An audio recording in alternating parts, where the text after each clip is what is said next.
या नाले सफाई जर व्यवस्थित झाली तर मोठ्या प्रमाणावर पाणी साचण्याचे प्रकार कमी होतील.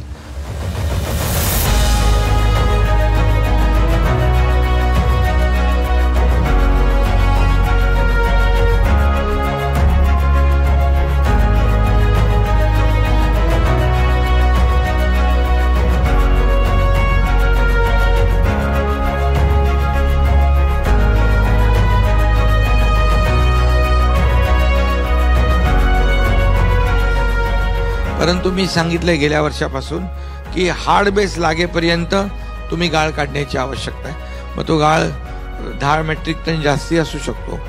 तर गेल्या वेळेस केल्यामुळे त्याचा फायदा झाला आणि आताही नाले सफाई जी आपण पाहतोय तिथे देखील काही ठिकाणी हार्ड बेस लागलेला पाहिला, काही ठिकाणी अजून लागलेला नाही.